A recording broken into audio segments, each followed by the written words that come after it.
Duval!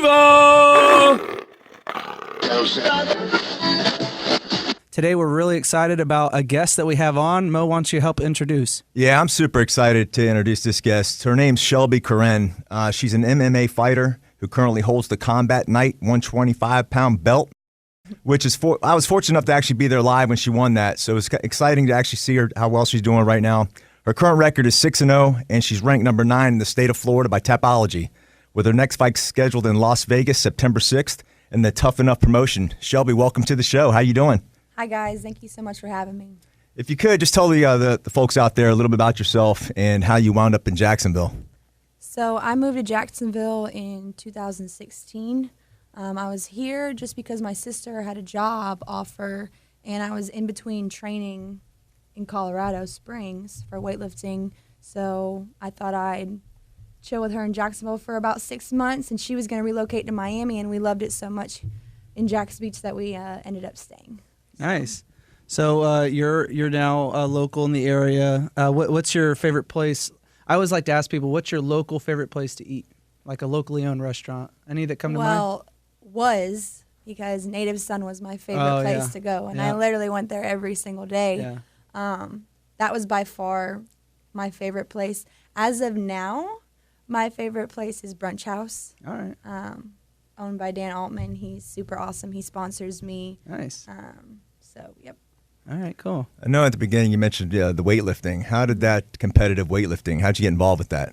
So when I was a kid, around 12 or 13, my sister was a really good track runner, and she would go to the weight room and lift weights and stuff, and I would wait for her as a ride home when I was a kid, and started kind of getting in trouble for some other things, and basically the coach came and grabbed me and said, we want you to try this as a good outlet. So I began when I was 12 or 13, I believe it was, and I only weighed 75 pounds.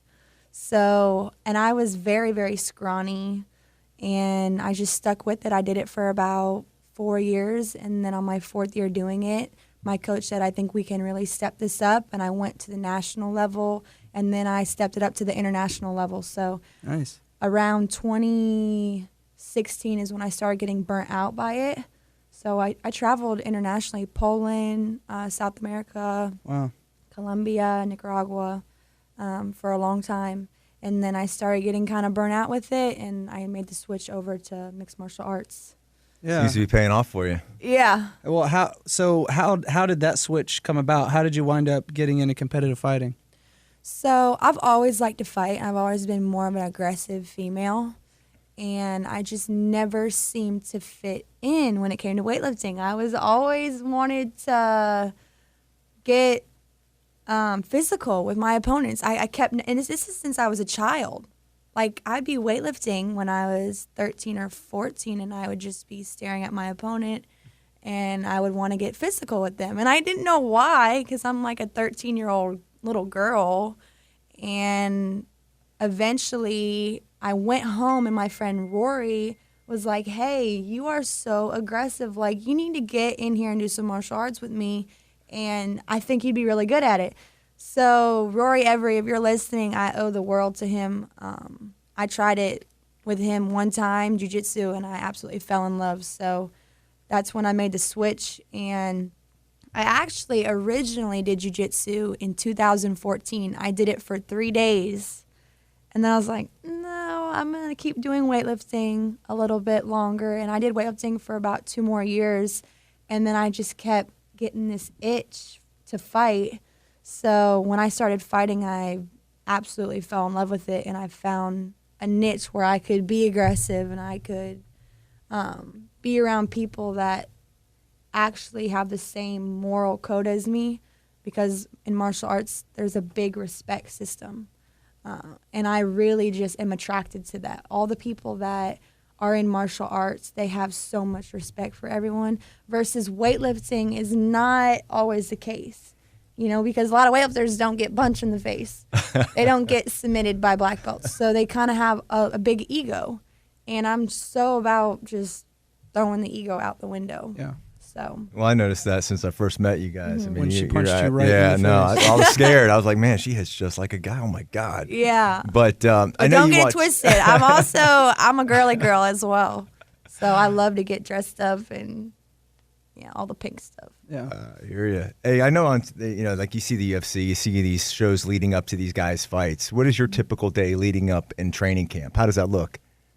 Starting when? I guess from the second you got a fight and you got a gap of hey 6 to 8 weeks when you start your training camp. What is a Rocky typical music day? slowly comes up in your What head. does a typical day look like for you? So it's so subjective. It's sometimes you get a fight on a week's notice. Sometimes you get 3 months notice. Sometimes you get a year notice. My last fight with Taylor White, which was the biggest fight I've had thus far, I knew I was going to fight her since I started.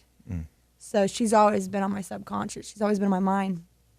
I was always preparing for it.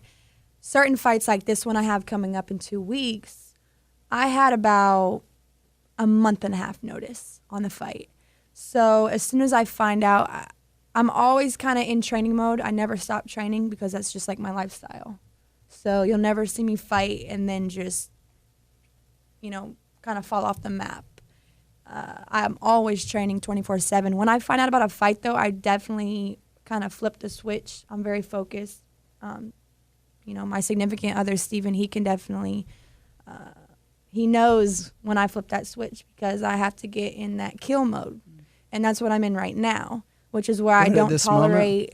Pardon? No, I'm hope just not. kidding. I God, said I right hope at this not. moment. No. Not with you guys. I love you guys. Cool. But I definitely have a lower tolerance for negativity. Yeah. Like, I can't be around no one negative. Yeah. I have to be in a very, very clear state of mind. Yeah. Obviously, zone. sobriety. I can't be smoking. I can't be drinking. No partying. So, yeah, I usually wake up. I train 3 times a day. So I either do sprints in the morning and running, or I do strength and conditioning. And then, one luxury that I miss is waking up and having a cup of coffee and sitting down and having some breakfast. I never do that. I literally wake up and I don't have breakfast for at least the first 3 hours of my day. Right. Because I can't eat before I work out because we just go so hard. Yeah. So I usually wake up. We drink a lot of water. Like, I drink at least a gallon a day, which is a lot to some people that drink Coke every day. Yeah. They're like, I don't know how you do that. So I start out with my first training at around 8 a.m. It usually lasts about an hour and a half. I come home, I eat breakfast. I go back out to train at 12 o'clock with my striking coach every single day.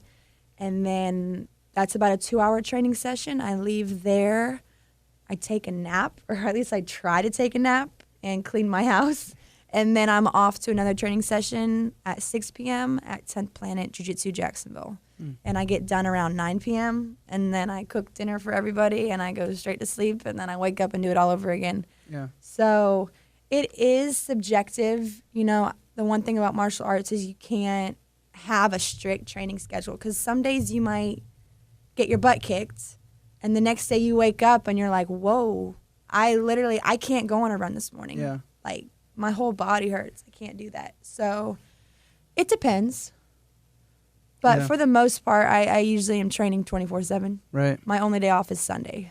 What's it like being a woman in mostly male dominated sport?